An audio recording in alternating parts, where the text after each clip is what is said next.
রবিবার দুপুরে দুর্গাপুরের কোকওভেন থানার সগরভাঙা গ্রামের এক মূকবধির তরুণী অন্যান্য দিনের মতো সগরভাঙা বাসস্ট্যান্ড সংলগ্ন একটি বাড়িতে পরিচারিকার কাজে গিয়েছিলেন।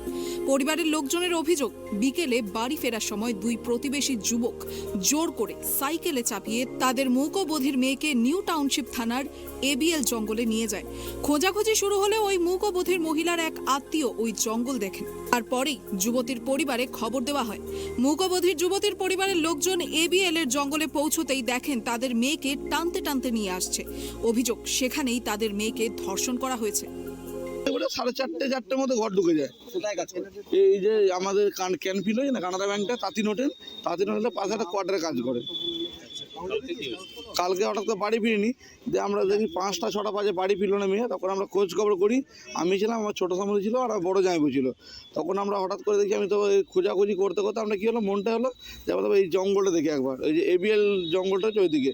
তো এবিএল জঙ্গলে আমরা যখন ঢুকি তখন দেখছি ওরা, আমরা মোটামুটি অনেকটা চলে গেছি বাইক নিয়ে। তখন দেখি দুজনে ওরা হেঁটে হেঁটে আসছে, মেয়েটা তখন জোর জবরদস্তি টানতে টানতে নিয়ে আসছে এই ছেলেটি, এই যে মল্লিক। পরিবারের লোকজন প্রবীর পালকে হাতে নাতে ধরে ফেললেও ততক্ষণে পালিয়ে যায় মনোজ মল্লিক নামের আরও এক প্রতিবেশী। দুর্গাপুরের নিউ টাউনশিপ থানায় দুই প্রতিবেশী যুবক মনোজ মল্লিক ও প্রবীর পালের বিরুদ্ধে দুর্গাপুরের নিউ টাউনশিপ থানায় ধর্ষণের মামলা রুজু করা হয়। পুলিশ ওই মূকবধির যুবতীকে দুর্গাপুর মহকুমা হাসপাতালে ভর্তি করে। পাশাপাশি অভিযুক্ত দুই প্রতিবেশী প্রবীর পাল ও মনোজ মল্লিককে গ্রেফতার করে দুর্গাপুর মহকুমা আদালতে পেশ করে। এদিকে দুর্গাপুর মহকুমা হাসপাতালের ডেপুটি সুপারিনটেন্ডেন্ট সুরপা ভট্টাচার্য জানান, ওই মূকবধির যুবতী চিকিৎসাধীন রয়েছে। পুলিশের অনুমতি পেলেই শুরু হবে শারীরিক পরীক্ষা। আপাতত অ্যাপারেন্টলি স্টেবল আছে, গাইনি ওয়ার্ডে ভর্তি রয়েছে, ডাক্তারবাবুরা ওনাকে দেখছে। তো মেয়েটি চিকিৎসাধীন। মেয়েটিকে পুলিশের তরফ থেকে নিয়ে ভর্তি করা হয়েছে। ঠিক আছে, কালকে বিকেলের দিকে, সন্ধ্যের দিকে। ফিজিক্যাল কন্ডিশন এখন অ্যাপারেন্টলি স্টেবল, ওর মেডিকেল এক্সামিনেশন চলছে, সমস্ত রিপোর্টস আসলে বলা যাবে। অ্যাপারেন্টলি স্টেবল আছে।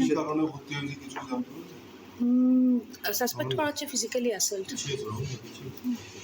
রিপোর্টসগুলো আসুক, তখন আরও আমরা ক্লিয়ারলি বলতে পারবো।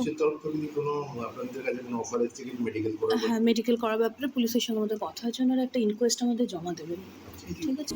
পশ্চিম বর্ধমান জেলার সিপিআইএম এর সম্পাদক মণ্ডলীর সদস্য পঙ্কজ রায় সরকারের বিরুদ্ধে অভিযোগ তোলেন। শুধু মূকবধির যুবতী নয়, এর আগেও এই জঙ্গলেই নির্যাতনের শিকার হয়েছে বেশ কয়েকজন যুবতী ও মহিলা। পুলিশের নিরাপত্তা নিয়ে তিনি প্রশ্ন তোলেন। আমি বলছি, পরপর দুর্গাপুরে নারীদের উপর নির্যাতন বাড়ছে। আর অদ্ভুত ব্যাপার, এর আগে নডিয়া আনন্দপুরে একটা মূকবধির মেয়েকে হচ্ছে এইভাবে মানে শারীরিক নির্যাতন ঘটিয়েছিল। পুলিশ তার মামলা নেয়নি। তারপর আমরা চাপ দিয়েছিলাম, তারপরে যে হাইকোর্ট পর্যন্ত গেছিলাম। ওই যে মূকবধির শিশুদের বা মূকবধিরে যে 29 বছর বয়সী মহিলা, তাকে যে জোর করে নিয়ে চলে আসবে, তাকে জোর করে নিয়ে আসছে। তার চিৎকার করতে পারছে না, তার শারীরিক অক্ষমতার কারণে তাকে নিয়ে এসে ঘটনা ঘটাচ্ছে। আমার কথা যে কি পুলিশ, কি স্বরাষ্ট্রমন্ত্রী কি করছে? পুলিশের গাড়ি কোথায় ব্যস্ত? দুর্গাপুর উৎসবে ব্যস্ত পুলিশের গাড়ি, আর যে ওই ন্যাশনাল হাইওয়ে থেকে টাকা তুলতে ব্যস্ত। এত বড় ঘটনা সাগরভাঙা থেকে উঠিয়ে নিয়ে এবিএল জঙ্গলে নিয়ে আসছে, বা শারীরিক নির্যাতন করছে। মেয়েটির শারীরিক প্রমাণ তা পাওয়া গেছে। ডাক্তারবাবুদের এখন ম্যানেজ করার চেষ্টা করবে এইসব পুলিশ আর দাদারা। আমি বলছি, কি চলছে? এটা কি সভ্য জগৎ নাকি? এটা সভ্য জগৎ? গতকাল রাত্রেবেলা এবিএল এর জঙ্গলে একজন মূকবধির মহিলাকে ধর্ষণ করা হলো। পরপর এবিএল এই জন্য দুবার ঘটনা ঘটল। এর জন্য দায়ী হচ্ছে পুলিশ প্রশাসন।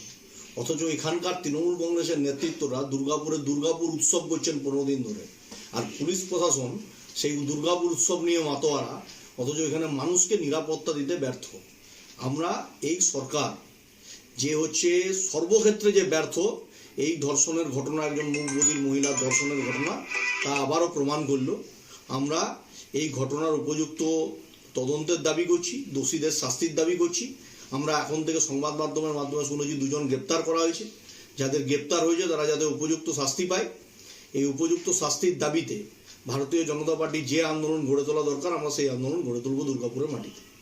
এদিকে দুর্গাপুর নগর নিগমের প্রশাসক মণ্ডলীর সদস্য দীপঙ্কর লাহা জানান, রাজ্যের আইন ব্যবস্থা আছে বলেই অপরাধীরা শাস্তি পাচ্ছে। এই ঘটনার পরেও অভিযুক্তরা গ্রেফতার হয়েছে। দুর্গাপুর থেকে আকাশ খানের রিপোর্ট, ট্রাইব টিভি।